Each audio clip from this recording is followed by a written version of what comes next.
உறவுகள் எல்லாம் சின்ன பின்னமாகி போய் கிடக்கின்றன. சொந்த தாயோடு சொந்த தந்தையோடு வருடக்கணக்கில் பேசாத பிள்ளைகள், நாள் கணக்கில் முரண்பட்டிருக்கிற பிள்ளைகள், சொந்த தாயை பார்த்து நீ எல்லாம் ஒரு மனுஷனா என்று பெரும் வார்த்தைகள் பேசுகிற, தூஷணத்தால் பேசுகிற, கெட்ட வார்த்தைகள் பேசுகிற பிள்ளைகள்.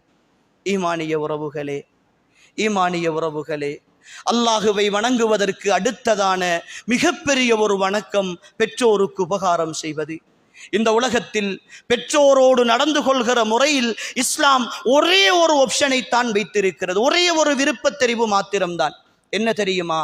அவர்கள் காபீர்களாக இருந்தாலும் உன்னை இணை வைப்பின்பால் நிர்பந்திக்காத வரைக்கும் அவர்களுக்கு உபகாரம் செய்வதையும் உதவி செய்வதையும் அவர்களோடு சேர்ந்து நடப்பதையும் அன்பு காட்டுவதையும் தவிர வேறு எந்த வழியும் கிடையாது. பிள்ளை அவர்கள் அநியாயமே செய்யட்டும், அவர்கள் உங்களோடு பேசாமல் இருக்கட்டும், உங்களை பகைத்துக் கொள்ளட்டும், உங்களை வெறுத்து ஒதுக்கி விடட்டும், ஆனால் ஒரு பிள்ளை ஒரு பொழுதும் உம்மாவையும் பாப்பாவையும் வெறுக்கவே முடியாது, அவர்களை ஒதுக்கவும் முடியாது, பேசாமல் இருக்கவும் முடியாது.